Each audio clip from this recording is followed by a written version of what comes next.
Welcome everyone, my name is Ricky. Online guests to Toastmasters and the rest of the Toastmaster community here. Today we're going to be interviewing a great friend of mine, Mr. Peter Georgiou. Let's go ahead and just get started, man. You come to us all the way from Arizona? Yeah, born and raised in the Phoenix area. Got used to the heat, and God, what a heat it is. Yeah. Jeez. I mean... Well, you know, I heard actually a rumor that they actually want record highs? Yeah, so like in the afternoon news, if it's getting like the 118, 120 range, they will actually root for it to get to like the record of 123 from back in like 91. And like they'll like today could be the day kind of thing, and then when it doesn't happen, they get bummed out and depressed over it not being hot. So like they'll even at sometimes bring eggs out to the sidewalk and to the street and try and fry an egg on the asphalt. Whoa. Just to show how hot it is. No kidding. Does it actually fry? It sizzles a little bit, but that's it. Yeah. It's kind of like in the East where they do the water freezing, huh? Oh yeah, like they throw water in the air to see if it'll freeze. Yeah. Gotcha. And if I remember correctly, you actually went to school there as well, right? Yep, Arizona State undergrad. Okay. Tell us about that. You had probably had some interesting classes and professors, right? Yes, I went to school for business over at the... Wait. Isn't ASU an engineering school? Business, Ricky. Oh, yeah, that's true. Business. Okay, keep going. And got a degree in supply chain. I actually had a professor of mine named Eddie Devia. It's a guy who was teaching Supply Chain 300. And the first class sessions tend to be the ones that are like the syllabus reviews and that kind of thing. Yeah. We walk in this first class session, half the class isn't there because it's the syllabus session. And he goes, all right, here's what we're going to do. First thing, going over actual supply chain stuff, going to teach you about operations, logistics, whatever. And it was just, he dove right in first thing. It was awesome.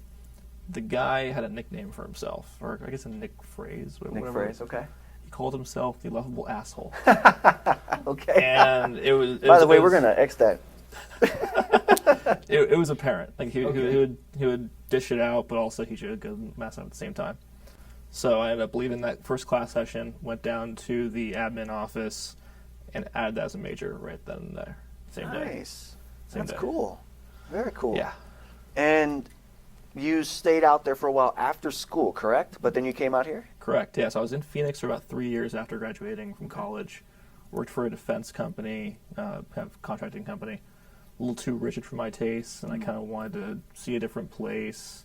I've been in Phoenix my entire life, and I kind of wanted to see what else was out there. Okay. So I was dating a girl actually in Carlsbad at the time. Oh, okay. And so I was figuring, well, I can cut here, bridge the distance, be in San Diego. Okay. I mean, who wants to be in San Diego, right? Right, exactly. Yeah. And it worked out pretty well. So the girl didn't work out too well, but the job panned out. And it's been about 2 years, and I'm really loving it. Yeah. It probably would have worked out better if you had, been in business. I am in business. Oh, yeah, that's true. Let's transition over to one of your favorite things in life, cars. Yes. You have a love for cars, Peter, and I have a love for cars. So that's one of the reasons I wanted to interview you. Let's go ahead and start off with that story about the 5.0. All right. So it's part. Good job bringing this one up. As part of my work, I travel a lot. So I go to Utah. I've been to, actually, Alabama is where this happens. I was in Alabama back in June, and it was like a midweek trip, like a Tuesday to Thursday kind of deal. Okay. And I got a rental car. It was like an Optima or Altima or some Korean or Japanese car.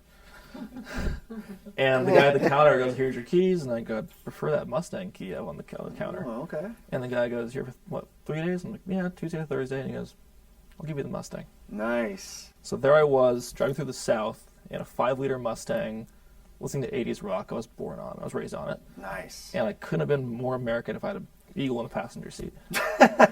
Would you dress it in a American flag or something? I'd give it a hat, yeah. Like flag brim, the whole deal. Flag brim and everything, right? Yeah. For the American Eagle, and just set it off and go, right? Yep. But you know what's actually more American than Ford? What's that? Chevy. Like a rock. All right. That was awkward. Yeah. Now, speaking of Chevy, you had a Chevy Corvette until recently, right? Yeah. Drove an '05 Corvette for about 5 years. Daily driver. Drove it between Arizona and San Diego about 10 times or so. And I love that car. It needed some work because of its age. That actually cost me more than I wanted to spend, and I kind of wanted a more city-focused car, so I ended up getting rid of it. you said you took about 10 trips back and forth, if I remember correctly. Yeah. Did any of those include a little pedal to the metal? I mean, you can tell us how fast you were legally going, of course. I definitely didn't do anything reckless. I definitely didn't double the speed limit or anything. Right, of course you I wouldn't have. didn't do any Never, of that. no. No. Definitely not. I mean, even if you were, you probably just put a sticker on the dash that said 75 and told the cop 75, right? A little post-it note. Yeah. Little post-it note for yourself, I right? couldn't see where the needle was going. Yeah, exactly. Officer, I was doing 75. Of course I was. So you're here 75. That's what it says. Right here, 75. Yeah. And you recently wanted to learn stick, so you upgraded, you would say, to a stick?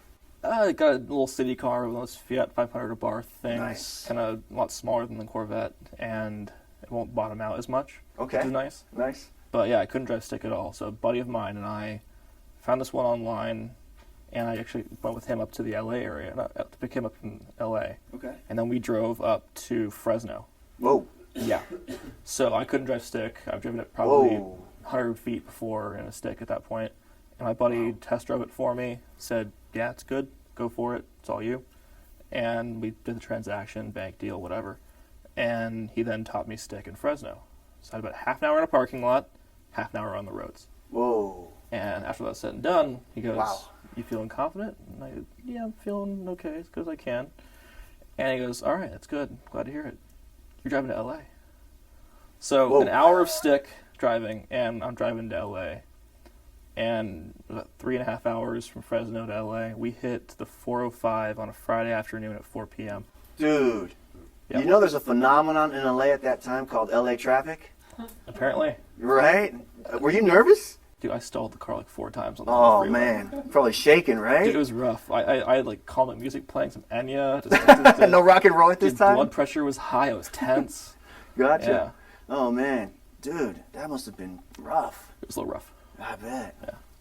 But you know what's even rougher, actually? What's that? Having to drive stick going uphill. Uh-oh. Same day. Same day? Oh, So what the buddy was flying to Virginia to see his family for, I think it was a birthday or something like that. So he was going to LAX, and part of Okay. the arrangement was he'd drive up to Fresno with me and all that. I gave him the airport afterwards. There's a hill on the exit we took getting to the LAX. Uh-oh. I probably saw it a good 3 or 4 times there. And the guy behind me was not having it. Like, he was honking, and it was crazy. So my buddy did the whole e-brake trick. Right, When you okay. pull the e-brake so you don't slide backwards Right. while you engage the clutch. And that got us up and out off the hill. So lifesaver. That was, Lifesaver. Oh, yeah. man. You know, I'm glad you told that story because that's actually what a buddy had to do for me. So I could learn how to drive stick, too, on a hill. Pull the e-brake. All right, go. You're an idiot. Go. But it works, right? We have good friends. Yeah, good friends for sure. Now, let's keep talking about cars because I know you love cars. Mm-hmm. If money was no object Okay. and you could have any dream car, what would it be, Peter? It would be a yellow 60s Lamborghini Miura. Ooh, Yeah. nice. Yeah. Nice. That mid-engine transverse V12. Wait. Transverse? It's not? Yeah, it's sideways. No way. Yeah, so back in the day, the long hood was a big aesthetic and principle in No cars. kidding. So they put it in the back, but they still wanted the proportions of the long front and the narrow back. Oh, wow. So they put it sideways, unlike modern ones where they're long and big in the back. No, that's why it looks like that then. Yeah. Oh, that's cool. I didn't know that. Yeah. Dude, thanks for sharing that with me. And if you could buy a POS and dump a bunch of money into it, what would it be? Keep it in the Italian route. Not a POS, but if I could find Okay, one, if I okay. found one of these that needs a project car that Okay. was like cheap, I guess 64 Alfa Romeo GTV Giulia Sprint. Now, that ain't a cheap car, man. No, they're like $80,000 Yeah. for ones in good shape. So like they have the big old headlights they had back in the day. It's a good Alfa Romeo grille, Oh, nice. kind of the clean body lines. Yeah, like an Italian woman. Nice and curvy. Dude, red dress. That's right, yeah. red Let's dress. put leather on it? Leather seats on the inside and a wooden steering wheel. Amen, brother. That's Yeah. what I'm talking about. Yep. Well, Peter, one of the biggest reasons I wanted to interview you is because I've always admired you have this eloquence to you when you speak, and you choose your words so wisely that sometimes when we've had what could have been a confrontation with some members of the club, you tend to calm everyone down very well. And would you share with us how you developed that Yeah. skill? So back in high school, I was a big fan of like talk radio. We had a station in Phoenix that went from rock to talk radio for about a year. Okay. and there was a funny like guys talk show, like ha ha kind of thing at nights. I listen to them all the time, and I kind of realized like in radio they have to choose their words so they're not saying okay. George Carlin 7 words can't say on TV or radio, but at the same time they'd be funny about it and be coherent. And it kind of just stuck with me. I listen to the show still on podcast format. Okay. And then actually, like I work at a place where I have to give speeches and actually present information. Gotcha. So being clear helps with that. That's probably why you joined Toastmasters then, huh? The exact reason, yeah. Yeah. Well, Peter, I've always admired that about you, that skill right there, and your willingness to become a better man. I've always admired that about you as well. You know, I'm still looking for that deep work copy, by the way. Dude, I'm still working on it. I'm still reading it. You're still reading it too? Okay, well that's why I haven't gotten It's it. a good book, Cal Newport. Okay, I understand now. Okay, so it's on hold till you're done. I get it. Yeah. Well, Peter, a man like you that's had a good life. I know you're young, but you've had a good life and you got some good skills. I'm dying, Ricky. I know. My bad. I'm You sorry, got a good man. Well, you've got good experiences. It's just the way you speak. It's so good. I like it. I admire that about you. I know there's some good, juicy nuggets inside of your brain that you could share with us. Some good tidbits of information for us to learn. You got anything you want to share? I got something, yeah. So Okay. this is one from back when I was in Phoenix. I was on a date with a girl and we ended up at a Jimmy John's. It wasn't the place we had dinner, but we ended up there somehow. Okay. And there was a tin sign on the wall, the ones you find in like an antique shop, and it was a quote by Warren Buffett that said, "Not only is honesty morally correct, it is highly efficient." Amen. Amen. Well, I got a tin message for you. One of my favorite ones. Coffee. Do stupid things faster. I mean, hey. Hey, whatever works, right? Yeah. Hey. Well, Peter, I want you to know it has been a pleasure interviewing you and getting to know you and to become your friend. So why don't you leave us with one last little tidbit? If you have another little nugget for us, you can share. All right. Life is too short to drive boring cars. Amen. And with those two cars you just mentioned, I know you'll never drive a boring car. Peter, thank you so much for the opportunity to interview you. It has been a pleasure getting to know you.